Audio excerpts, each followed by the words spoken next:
Assalamualaikum warahmatullahi wabarakatuh. Pada pertemuan keempat ini kita akan membahas tipe perencanaan secara umum. Mungkin kita akan mulai dengan apa yang dimaksud dengan comprehensive planning. Comprehensive planning itu adalah perencanaan secara menyeluruh, secara holistik, yang secara garis besar itu tahapannya adalah identifikasi tujuan, kemudian identifikasi alternatif, kemudian penilaian alternatif, dan akhirnya adalah penetapan alternatif.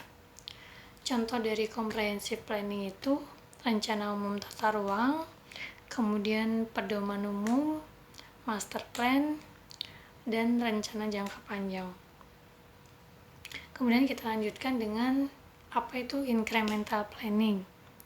Incremental planning sendiri adalah incremental itu artinya serpihan, bagian terpotong. Kemudian disjoint artinya terpisah-pisah, terpilah dan tidak saling berhubungan. Kemudian apabila incremental disjoint planning yaitu salah satu mode perencanaan yang mempertimbangkan substansi yang direncanakan sebagai suatu bagian yang bersifat mandiri. Jadi incremental planning itu mengambil aspek tertentu, tema tertentu yang dibuat suatu dokumen perencanaannya secara mandiri. Sifat dari incremental planning itu adalah bersifat terpisah-pisah atau incremental. Kemudian tujuan dan sasarannya bersifat praktis, pragmatis. Kemudian tujuan dan sasarannya terukur. Memandang suatu bagian rencana sebagai bagian yang berdiri sendiri, kemudian lebih rinci untuk perencanaannya, jangka waktunya relatif pendek karena hanya membahas atau menangani aspek-aspek tertentu,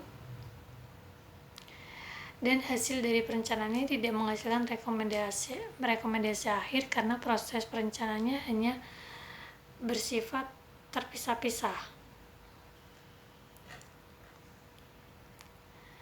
Nah, tahapannya sendiri yaitu secara umum penetapan model sistem, kemudian setelah penetapan model sistem, pelaksanaan model, kemudian evaluasi, perbaikan model dan pelaksanaan model. Apa saja contoh incremental disjoint planning?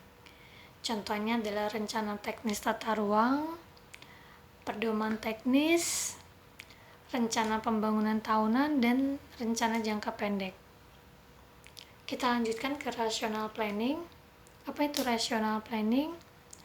Rational planning adalah konsep perencanaan yang sederhana, berorientasi pada pencapaian tujuan, kemudian perencanaan sebagai proses untuk memilih alternatif-alternatif yang telah disediakan guna mencapai tujuan dan memaksimalkan peluang yang ada.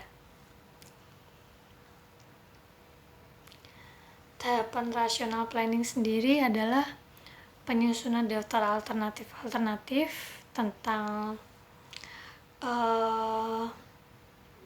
alternatif-alternatif perencanaan tersebut, kemudian melakukan proses analisis, kemudian identifikasi konsekuensi, peluang, kendala dari masing-masing alternatif yang telah ditentukan, kemudian pemilihan alternatif yang terbaik yang meminimalisir permasalahan, meminimalisir kendala, kemudian meminimalisir kelemahan-kelemahan yang ada.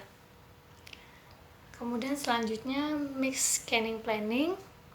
Apa yang dimaksud dengan mix scanning planning? Mix itu artinya adalah campuran, gabungan.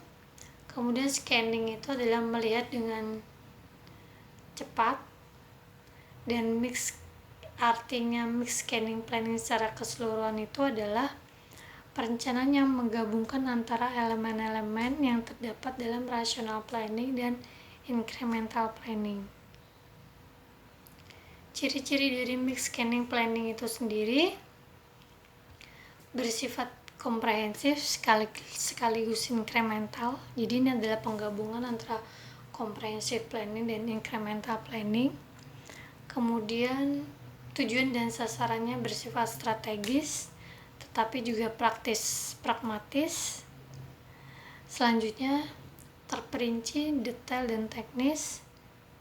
Kemudian selanjutnya proses perencanaan melibatkan banyak ahli dengan latar belakang keahlian yang berbeda. Dan jangka waktunya adalah jangka waktu menengah. Contoh dari scanning planning adalah rencana detail, tata ruang, dan rencana jangka menengah.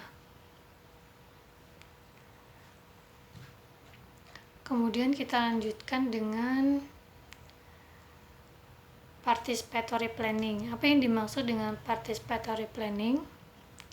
Paradigma proses perencanaan yang mengutamakan keterlibatan masyarakat dalam proses perencanaan pengambilan keputusan. Kemudian masyarakat berinisiatif dalam berpartisipasi untuk proses pembangunan, mengontrol pelaksanaan dari proses pembangunan tersebut, peran dari masyarakat. Kemudian incremental planning dan comprehensive planning memerlukan pemahaman dan pengetahuan mendalam perencanaan, sedangkan stakeholder perencanaan berasal dari latar belakang tingkat pengetahuan yang berbeda. Kemudian proses dan hasilnya lebih terarah karena kesepakatan dari stakeholder.